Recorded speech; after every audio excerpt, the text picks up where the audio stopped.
ആഴങ്ങളിൽ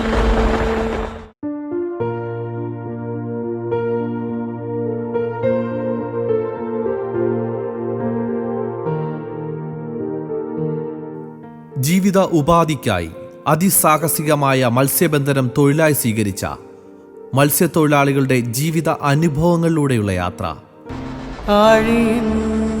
ആഴങ്ങളിൽ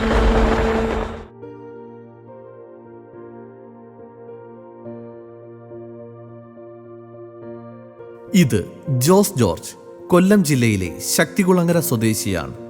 വളരെ ചെറുപ്രായത്തിൽ തന്നെ മത്സ്യബന്ധനം തൊഴിലായി സ്വീകരിച്ച ഇദ്ദേഹം നിരവധി ആത്മീയ മുഹൂർത്തങ്ങളിലൂടെയാണ് കടന്നുപോയിട്ടുള്ളത്. മത്സ്യബന്ധനത്തിനിടയിലുണ്ടായ അപകടങ്ങളിൽ നിന്ന് പോലും ഇദ്ദേഹം അതിസാഹസികമായി രക്ഷപ്പെട്ടു. ആഴിയിൻ ആഴങ്ങളിലൂടെ മനസ്സ് തുറക്കുകയാണ് ജോസ് ജോർജ്.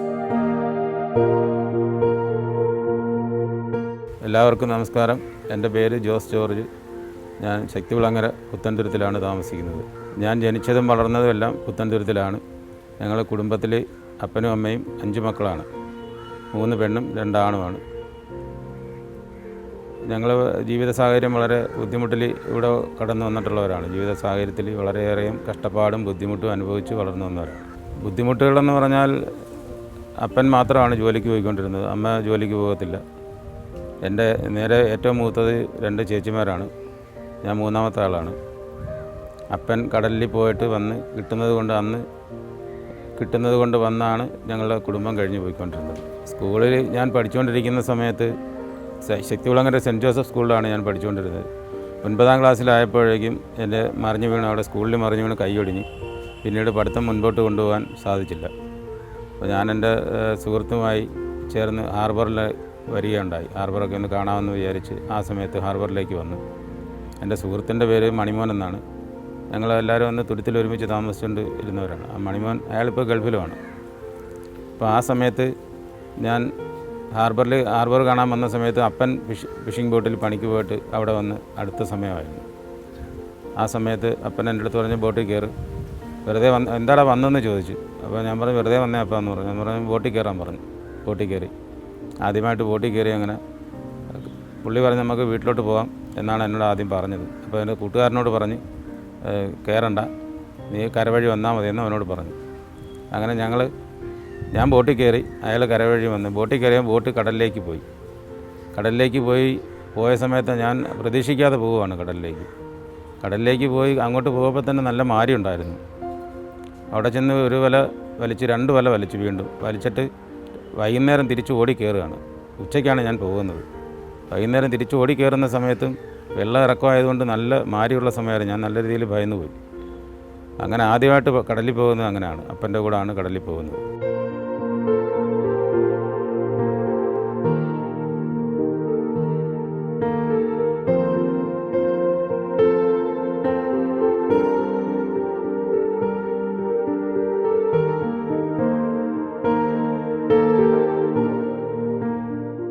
കര വന്നപ്പോൾ അപ്പൻ എൻ്റെ അടുത്ത് ചോദിച്ചു, നീ പേടിച്ച് പോയടാന്ന് ചോദിച്ചു. ഞാൻ പറഞ്ഞു ഭയന്ന് പോയപ്പാന്ന് പറഞ്ഞു. പറഞ്ഞ് നീ പ്രാർത്ഥന പഠിച്ചുകൊണ്ട് ബോട്ടിൽ കയറിയ മതിയായിരുന്നല്ല. ഞാനത് നിന്നോട് പറയാൻ മറന്നുപോയി. പ്രാർത്ഥന പഠിക്കുക, വിശ്വാസ പ്രമാണം ചൊല്ലി പ്രാർത്ഥനയൊക്കെ പഠിച്ചിട്ട് മാത്രമേ ബോട്ടിൽ കയറി പണിക്ക് പോകുന്ന സമയത്ത് ഞങ്ങളെല്ലാവരും അതാണ് ചെയ്യുന്നത്. വിശ്വാസ പ്രമാണം ചൊല്ലി പ്രാർത്ഥിച്ചിട്ട് മാത്രമേ ബോട്ടിൽ കയറി പ്രാർത്ഥന പഠിച്ചിട്ട് പോകാറുള്ളൂ. ഞങ്ങളുടെ ആ തുരുത്ത് സ്ഥലത്ത് പള്ളിയൊന്നും ഇല്ലായിരുന്നത് കൊണ്ട് ഞങ്ങൾക്ക് അധികം പള്ളിയിലൊന്നും പോകാൻ പറ്റാത്തൊരു സാഹചര്യമായിരുന്നു. അവിടെ തുരുത്തിൽ ഉണ്ടായിരുന്ന സമയത്ത് ശക്തികുളങ്ങര പള്ളിയിലാണ് ഞങ്ങളെല്ലാവരും പോയിക്കൊണ്ടിരുന്നത്. അത് എല്ലാ ആഴ്ചകളിലൊന്നും പള്ളിയിൽ പോകാൻ പറ്റാത്ത ഒരു സാഹചര്യം അന്ന് നിലവിലുണ്ട്. കടന്ന് വേണം ഞങ്ങൾ ആ കാലഘട്ടത്തിൽ പള്ളികളിലൊക്കെ പോകാനായിട്ട്. അപ്പൻ്റെ കൂടാണ് അങ്ങനെ ബോട്ടിൽ പോകാനായിട്ട് ആദ്യമായിട്ട് പോകുന്നത്. പ്രാർത്ഥന ചൊല്ലി പണിക്ക് പോകാൻ പാടുള്ളൂ എന്നപ്പം പറഞ്ഞ അന്ന് മുതൽ ഇന്ന് വരെയും പ്രാർത്ഥന ചൊല്ലി കടലിൽ പോകുന്ന സമയത്തും കടലിലായിരിക്കുന്ന സമയത്തും പ്രാർത്ഥന ചൊല്ലിക്കൊണ്ട് തന്നെ ഉള്ള ജീവിതമായിരുന്നു മുൻപോട്ട് പോകുന്നത്. പിന്നീട് ആ പ്രാർത്ഥനയിലൂടെ തന്നെ വളർന്നു. അപ്പൻ്റെ കൂടെ കുറേ നാൾ പണിക്ക് പോയതിന് ശേഷം പിന്നീട് അളിയൻ്റെ കൂടെ പണിക്ക് പോകാനായിട്ട് അളിയൻ്റെ കൂടെയാണ് പിന്നീട് പോയത്.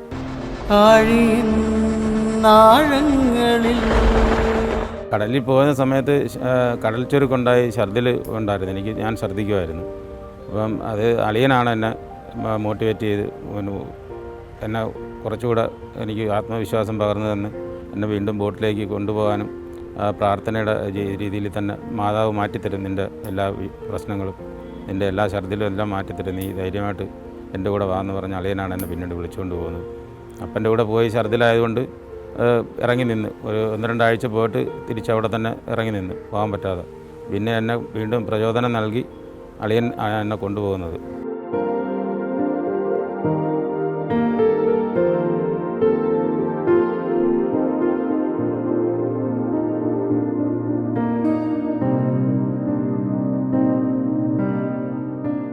അളിയൻ്റെ കൂടെ പണിക്ക് പോകാൻ പോയി വീട്ടിലെ ബുദ്ധിമുട്ടുകളും പ്രയാസങ്ങളും ഒക്കെ കുറഞ്ഞു വന്ന് പിന്നീടുള്ള 2 സഹോദരിമാരെ കല്യാണം കഴിപ്പിച്ചയക്കാനും എല്ലാം മാതാവിൻ്റെ കൃപ കൊണ്ട് അളിയൻ്റെ കൂടെ പോയി ജോലിയെടുത്ത് പൈസ കിട്ടി.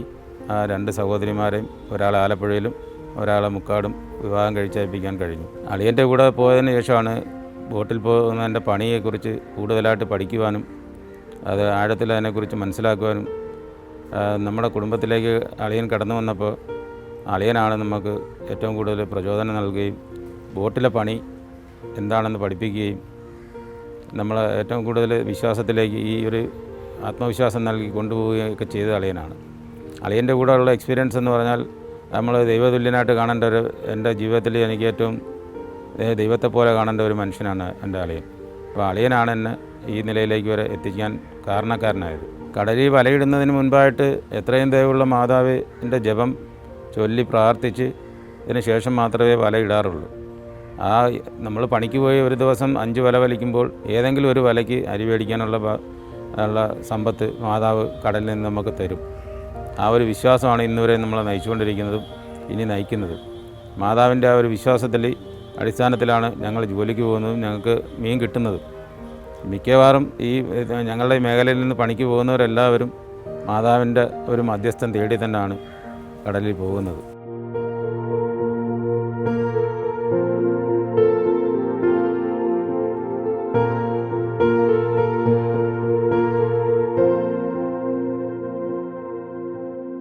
ഞങ്ങൾ താമസിച്ചിരുന്ന സ്ഥലത്ത് ബിഷപ്പിൻ്റെ സ്ഥലമായിരുന്നു. അവിടെ ആ തുരുത്തിൽ പകുതിയിൽ കൂടുതൽ ആ ബിഷപ്പിൻ്റെ സ്ഥലത്ത് ചെറിയൊരു ചാപ്പലുണ്ടാവുകയും ആ ചാപ്പൽ മാതാവിൻ്റെ രൂപം സ്ഥാപിച്ച് പ്രാർത്ഥന നടത്തുകയും അതിലൂടെ ഞങ്ങൾ വളർന്നു വരികയും ചെയ്തവരാണ്.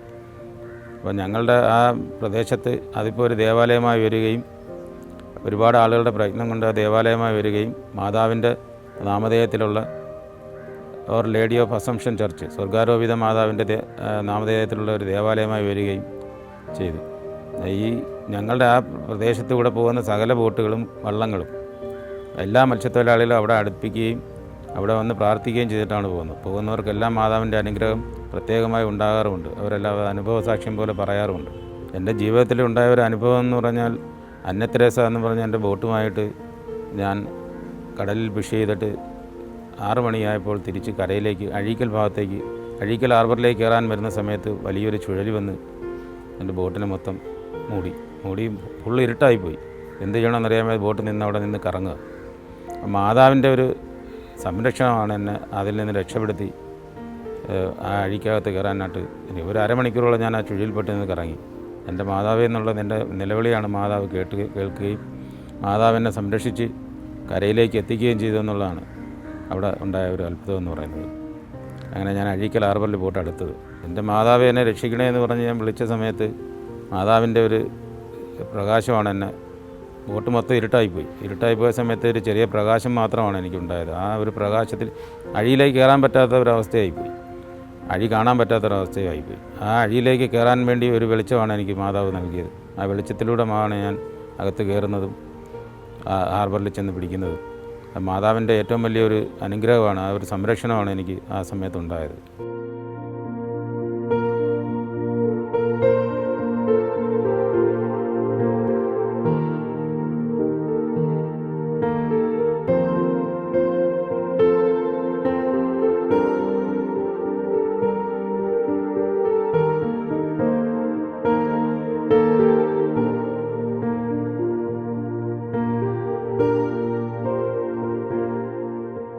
ഒരു സുനാമി അടിച്ച ഒരു ഓർമ്മയെന്ന് പറയുന്നത് ഞായറാഴ്ച പള്ളിയിൽ പോകാൻ വേണ്ടി ഒരുങ്ങി ഇറങ്ങുന്ന സമയത്ത് കായലിലൂടെ ശക്തമായ വെള്ളം, കടലിൽ നിന്ന് ശക്തമായിട്ട് വെള്ളം ഒഴുകി കയറുന്ന ഒരവസ്ഥയാണ് ഉണ്ടായത്. ഞങ്ങളുടെ പ്രദേശം മുഴുവൻ ആ വെള്ളത്തിൽ മുങ്ങിപ്പോയി. ഞങ്ങൾ വീട്ടിൽ നിന്ന് പുറത്തിറങ്ങാൻ പറ്റാത്ത ഒരവസ്ഥയായിപ്പോയി. എന്നിട്ട് ഞങ്ങളൊക്കെ വള്ളത്തിലും ചെറിയ ചെറിയ വള്ളങ്ങളിലാണ് ഞങ്ങളെല്ലാവരും തൊട്ടടുത്ത കരയിൽ, ഞങ്ങൾ ദ്വീപിൽ താമസിക്കുന്നവരായതുകൊണ്ട്, തുരുത്തിൽ താമസിക്കുന്നവരായതുകൊണ്ട് തൊട്ടടുത്ത കരയിലേക്ക് ചെറിയ ചെറിയ വള്ളങ്ങളിലൊക്കെയാണ്. ജീവിതത്തിൽ അന്നുവരെ കാണാത്തൊരു പ്രതിഭാസമാണ് കണ്ടത്, ഇതുവരെ കാണാത്തൊരു പ്രതിഭാസം. കായലിലേക്ക് ശക്തമായി വെള്ളം ഒഴുകി കയറുന്നതും, ശക്തമായ ഒഴുക്കിലൂടെയാണ് വെള്ളം കയറി വന്നത് കടലിൽ നിന്ന്. ആ കയറി വന്ന സമയത്ത് ഒരുപാട് അവിടെയുള്ള വീടുകൾക്കൊക്കെ നാശനഷ്ടം സംഭവിക്കുകയും ഞങ്ങൾ അവിടെ നിന്ന് വള്ളത്തിൽ, ചെറിയ ചെറിയ ബോട്ടുകളിലും വള്ളത്തിലുമൊക്കെയാണ് ജീവരക്ഷാർത്ഥം മറുകരയ്ക്ക് എത്തിച്ചേർന്നത്. അവിടെയും മാതാവിൻ്റെ ഒരു സംരക്ഷണമാണ് ഞങ്ങൾക്കുണ്ടായത്. ഞങ്ങളുടെ പ്രദേശത്തിന് ദുർഗാരോപിത മാതാവിൻ്റെ ഒരു സംരക്ഷണമാണ് അവിടെയും ഞങ്ങൾക്കുണ്ടായത്.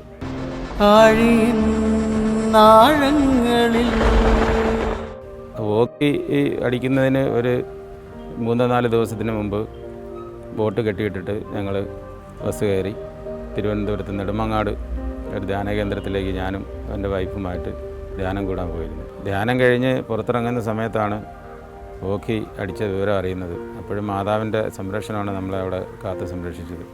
അപ്പോൾ ഓക്കി കഴിഞ്ഞ് ഇവിടെ വരുന്ന സമയത്ത് പുറംകടലിലെല്ലാം ഒരുപാട് നാശനഷ്ടങ്ങൾ ഉണ്ടാകുന്നത് അറിഞ്ഞതും ഇവിടുന്ന് ബോട്ടുകൾ ഒരുപാട് ഈ രക്ഷാപ്രവർത്തനത്തിനും മറ്റുമായിട്ട് ഒരുപാട് ബോട്ടുകൾ പോവുകയും അതിൽ പങ്കാളിയാവുകയും ചെയ്തു.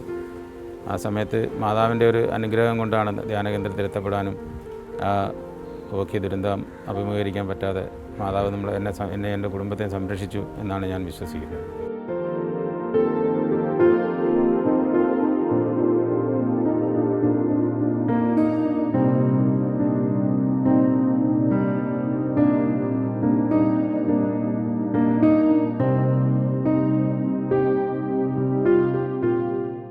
ഒരു ദിവസം പണിയും കഴിഞ്ഞ് റൂബി സാറിൻ്റെ ബോട്ടിൽ പോയിക്കൊണ്ടിരിക്കുന്ന സമയത്ത്, നികിത എന്ന ബോട്ടിൽ പോയിക്കൊണ്ടിരിക്കുന്ന സമയത്ത് ഞാനും അപ്പനും അനിയനും അപ്പച്ചിയുടെ മോനും ഞങ്ങൾ എല്ലാവരും കൂടെ പോയിക്കൊണ്ടിരിക്കുന്ന തടി ബോട്ടായിരുന്നു. ആ ബോട്ടിൽ പോയിക്കൊണ്ടിരിക്കുന്ന സമയത്ത് കര വന്ന് ചരക്കിറക്കിക്കൊണ്ടിരിക്കുന്ന സമയത്താണ് ഞങ്ങളുടെ തന്നെ ഒരു കൂട്ടുബോട്ട് അവിടെ കടലിൽ റിപ്പയറായിട്ട് വീഴും. നല്ല കടൽക്ഷോഭമുള്ള സമയമായിരുന്നു ആ സമയത്ത്. കടൽക്ഷോഭത്തിന് ആരും പോകുന്നില്ല, ആരും രക്ഷപ്പെടുത്താൻ ആരുമില്ല. ഞാനും അനിയനും അപ്പനും ഞങ്ങൾ 3 പേരും കൂടെ ബോട്ട് അഴിച്ചു വിട്ട്, ബോട്ടിലുണ്ടായിരുന്ന ബാക്കിയുള്ള ജോലിക്കാരെല്ലാം പെട്ടെന്ന് പേടിച്ച് കരയിറങ്ങി. ഞങ്ങൾ ആ ബോട്ട് അഴിച്ചു വിട്ട് അവിടെ പോയി ആ ബോട്ടിനെ കെട്ടിവലിച്ച് കൊണ്ടുവന്നെന്ന് പറഞ്ഞാൽ അതിസാഹസികമായ ഒരു പ്രവർത്തനമായിരുന്നു അന്ന് ചെയ്തത്. ഗ്യാലോസിൽ കെട്ടിയപ്പോൾ ഗ്യാലോസ് മറിഞ്ഞു പോയി, മാസ്റ്ററിൽ കെട്ടിയപ്പോൾ മാസ്റ്റർ ഒടിഞ്ഞു പോയി. പിന്നീട് ആ വീഞ്ചിൻ്റെ 4 വശവും, ബോട്ടിലുള്ള വീഞ്ചിൻ്റെ 4 വശവും റോപ്പിട്ട് ചുറ്റി പിടിച്ചിട്ട് ആ വീഞ്ച് അവിടുന്ന് ഇളകി ബോട്ടിൻ്റെ ബാക്കിൽ വന്ന് തട്ടി അവിടെ ഇരുന്നിട്ട് പിന്നെ അനങ്ങിയില്ല. അത് മാതാവിൻ്റെ ഒരു അനുഗ്രഹം തന്നെ. അത് പിന്നെ ആ സാധനം അവിടുന്ന് അനങ്ങിയതേയില്ല. ആ ബോട്ട് വലിച്ച് കര കൊണ്ടുവരുന്നതിനും പിന്നെ അത് അവിടെ തന്നെ ഇരുന്നു. വലിച്ച് കര കൊണ്ടുവന്ന ആ ബോട്ടിലുണ്ടായിരുന്ന ആളുകളെല്ലാം രക്ഷപ്പെടുത്തി കര കൊണ്ടുവന്ന ഒരു അനുഭവം ഉണ്ടായിട്ടുണ്ട്.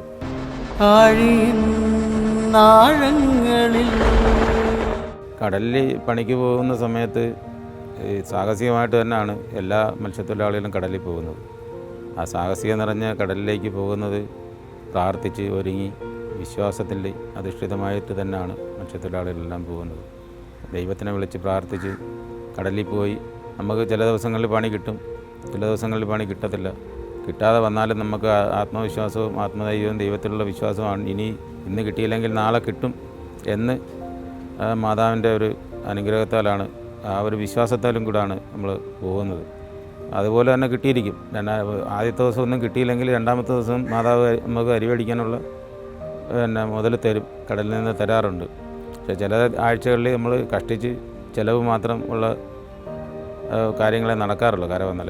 എങ്കിലും അടുത്ത ആഴ്ച നമുക്ക് കിട്ടും എന്ന് മാതാവിലുള്ളൊരു വിശ്വാസം കൊണ്ട് തന്നെ ഞാനൊരു തികഞ്ഞ ഒരു മാതാവിനെ അടിയുറച്ച് മാതാവിനെ വിശ്വസിക്കുന്നൊരു മാതാവിൻ്റെ ഒരു ദാസനാണ്, വിശ്വാസിയാണ്.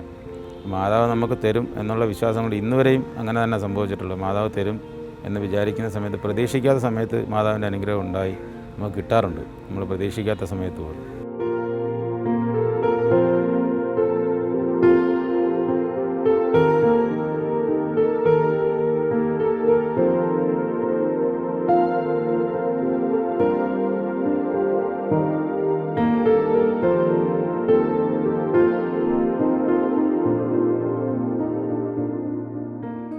മുൻകാലങ്ങളിൽ പണിക്ക് പോയിക്കൊണ്ടിരുന്നത് ചെറിയ തടി ബോട്ടുകളിലൊക്കെ ആയിരുന്നു. ആ സമയത്ത് 5 പേര് 6 പേരൊക്കെ മതിയായിരുന്നു പണിക്ക് പോകാനായിട്ട്. പക്ഷേ ഇപ്പം ആ ഒരു സാഹചര്യം മാറി. ആ വർഷങ്ങൾക്ക് ശേഷം വീണ്ടും ഇരുമ്പ് ബോട്ടുകളുണ്ടാവുകയും വലിയ വലിയ ബോട്ടുകളുടെ വലിപ്പം മാറുകയും വലയുടെ രീതി മാറുകയും ഒക്കെ ചെയ്തപ്പോഴേക്കും അത് പണിയുടെ രീതിയും മാറി. ആളിൻ്റെ എണ്ണവും കൂടി. ഒരു ബോട്ടിൽ 10 ആളൊക്കെ വെച്ചാണ് ഇപ്പോൾ പണിക്ക് പോകുന്നത്. ചെറിയ ബോട്ടുകൾ ഇപ്പോഴും ഉണ്ട്, എങ്കിലും ചെറിയ ബോട്ടുകളിലൊക്കെ 6, 7, 8 ആളുകളാണ് ബോട്ടുകളിൽ പോകുന്നത്. പക്ഷേ എല്ലാവരും സൗഹൃദമായിട്ടും സ്നേഹമായിട്ടും ഒക്കെ തന്നെയാണ് ഒരുമിച്ച് കടലിൽ പോകുന്ന സമയത്ത്. ആരും പരസ്പരം പിണങ്ങാനും എന്തെങ്കിലും ചെറിയ പിണക്കമുണ്ടല്ലോ അന്നേരം തന്നെ കാണത്തുള്ളൂ. കര വരുന്നതിന് മുമ്പ് തന്നെ തീരും.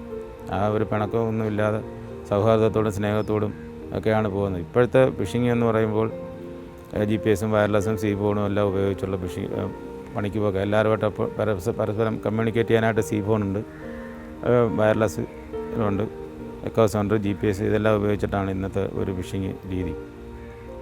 അപ്പോൾ എല്ലാ പഴയ കാലത്തുള്ള വലകളല്ല ഇപ്പോഴത്തെ വലകളെന്ന് പറയുന്നത്. പണ്ട് ഏറ്റവും ചെറിയ വലകളായിരുന്നു. ഇന്ന് അതിൻ്റെ 10 ഇരട്ടി വലിപ്പമുള്ള വലകൾ ഉപയോഗിച്ചാണ് ഫിഷിംഗ് നടത്തുന്നത്. അതിൻ്റെ ഒരു ശോഷണം കടലിലും ഉണ്ടായിട്ടുണ്ട്. അതിൻ്റെ ഒരു പരാജയവും കടലിലുണ്ട്. അതിൻ്റെ ഒരു പോരായ്മയും എല്ലാ ഭാഗത്തും എല്ലാ മേഖലയിലും ഉണ്ട്.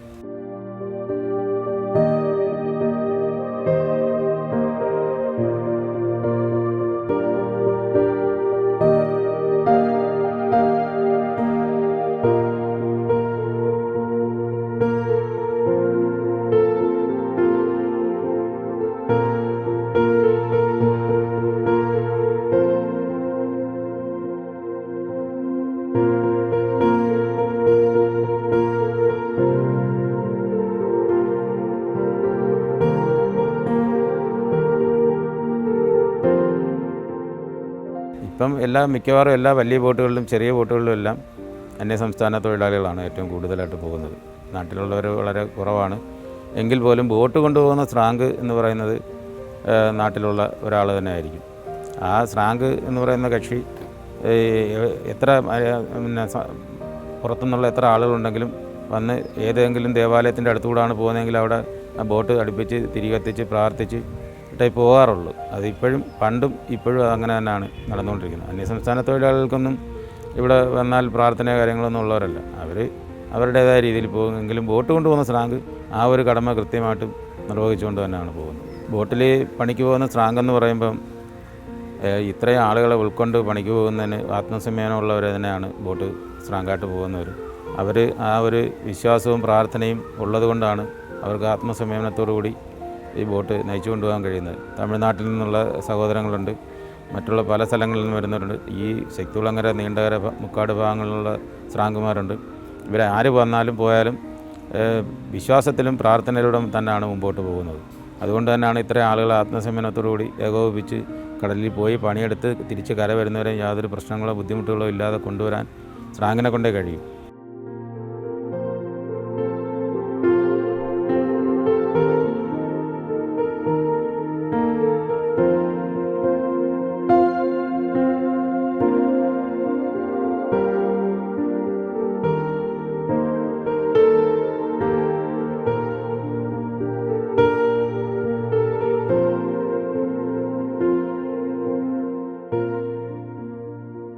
കല്യാണം കഴിഞ്ഞതിന് ശേഷം കടലിൽ പോകുന്ന സമയത്ത് ഭാര്യ ഉത്തരവാദിത്വം എന്ന നിലയ്ക്ക് ഞാൻ 2 മണിക്ക് 3 മണിക്കൊക്കെ എഴുന്നേറ്റ് പോകുന്ന സമയത്ത് കൂടെ എഴുന്നേൽക്കുകയും നമുക്ക് കട്ടൻ ചായയൊക്കെ ഇട്ട് തരികയൊക്കെ ചെയ്യും.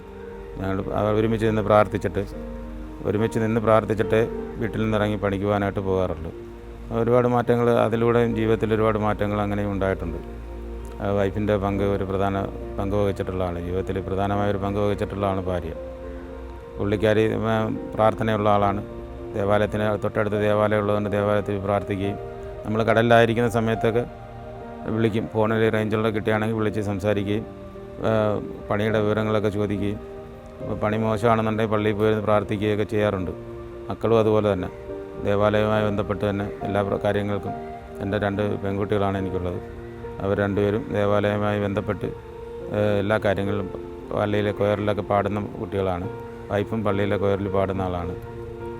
അവരെപ്പോഴും പള്ളിയായിട്ട് ബന്ധപ്പെട്ട് നിൽക്കുന്നതുകൊണ്ട് ആ ഒരു സംരക്ഷണവും ആ രീതിയിലും ഒരു സംരക്ഷണം, മാതാവിൻ്റെ ഒരു സംരക്ഷണം എനിക്ക് എൻ്റെ ജീവിതത്തിൽ അനുഭവപ്പെടാറുണ്ട്.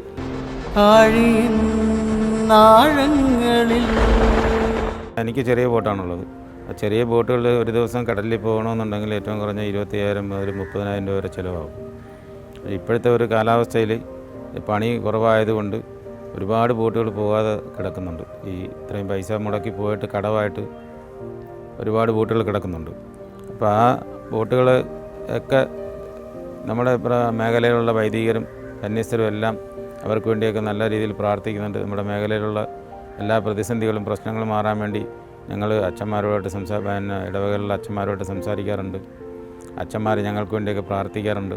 ഞാൻ 1987 മുതൽ കടലിൽ പണിക്ക് പോകുന്ന അന്ന് മുതൽ ഇന്ന് വരെയും ജീവിതത്തിലുണ്ടായിട്ടുള്ള എല്ലാ പ്രതിസന്ധികളെയും എല്ലാ പ്രതികൂല സാഹചര്യങ്ങളെയും അതുപോലെ തന്നെ അനുകൂല സാഹചര്യങ്ങളെയും എല്ലാത്തിലും നമ്മളെ സംരക്ഷിക്കുകയും എന്നെ സംരക്ഷിക്കുകയും എൻ്റെ കുടുംബത്തെയും സംരക്ഷിക്കുകയും ചെയ്ത ദൈവത്തിനും സർവശക്തനായ ദൈവത്തിനും മാതാവിനും പ്രത്യേകമായിട്ട് നന്ദി പറയാനുള്ള ഒരു അവസരം കൂടിയായിട്ട് ഞാനിത് വിനിയോഗിക്കുകയാണ്.